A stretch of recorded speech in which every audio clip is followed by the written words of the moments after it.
Now let's bring in one of Chief MKO Abiola's sons, Abdulmumin Abiola, on the news at 10. Thanks for joining us on the news tonight. How does it feel to finally have General Babangida acknowledge your father's victory 32 years after the fact? Well, thank you for having me. My family members, my friends at TVC, thank you for having me. Uh, I don't know if it feels any way. I always knew my father had won the elections. I think anybody who was alive during that time would have had that sense that the elections were won by late Chief MKO Abiola. And you have to also understand that it wasn't an Abiola win; it was a Nigerian win. So, those kinds of the election of 1993 was one that people could tell who won the elections. We had the famous A4 option, A4, something like this, where you had to just you lined up behind your candidate. So from just lining up, you knew who won the day. And I think my father also had that inkling that he won. And he always said, I won the election.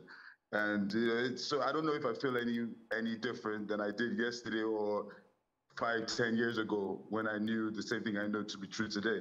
Though he says he regrets the action and would have acted differently if given another chance, he also stated clearly today that, quote, we acted in the supreme national interest, end quote. Do you have any specific questions you hope to get some answers to in this autobiography? Well, there are a lot of questions that some of the revelations bring up. But, I've been a firm believer in not dwelling on the past, but forging a greater future for Nigerians. And I think that was what my father would have wanted. It's fine to say, yes, Abiola won the elections in 1983. Well, yeah, Abiola was the messenger. He had a message and he had a vision for a better Nigeria. He tried to share the vision across the country, and he expressed himself clearly.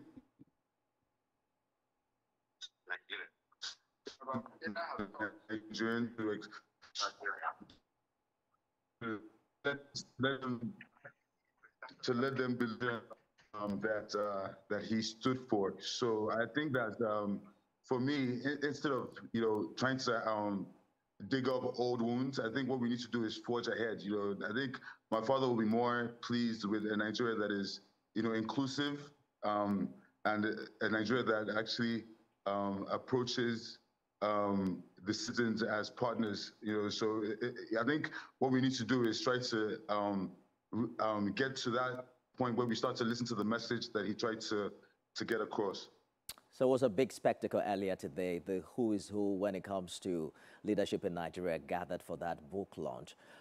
Is there any sense to which you agree that this acknowledgement will affect your family's legacy and the collective memory of Nigerians?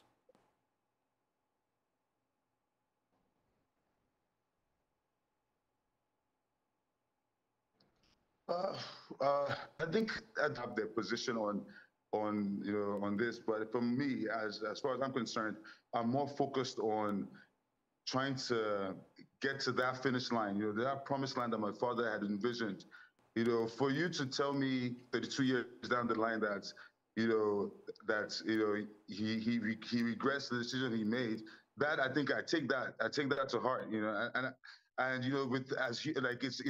it's human to error. Nobody is perfect, and I think even my father would have said it the same way I'm saying it now.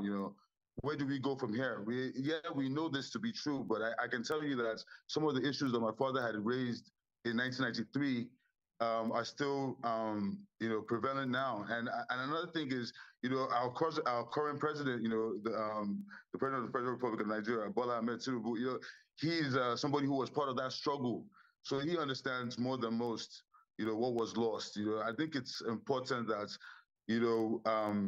we try as much as possible in terms of honoring Abiola and Kudirat, my mom Kudirat, who also lost her life during that time, and also millions of Nigerians who also lost limbs, finances. I know a friend of my father who lost all his companies, due to that, because he was supporting my father. So people lost a lot, and even not necessarily just felt like I lost both my parents, but there were other things that were also lost. And I think what is most important now, with this acknowledgement and and the fact that he has said that he regrets it, I think what we should now try to do is we move forward. How do we move forward?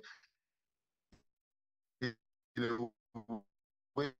that is included, that honors the during that time, in the belief.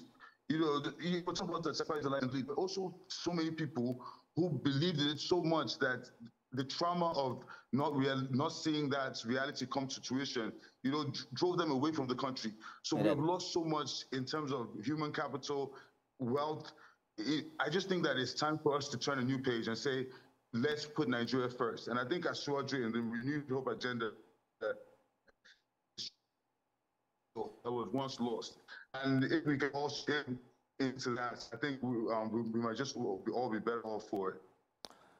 Well, some have called it a significant step towards reconciliation and healing. In the coming days, the book will come under further scrutiny and a lot of fact-checking. Abdulmumin, Abiola, thank you so much for sharing and talking to us.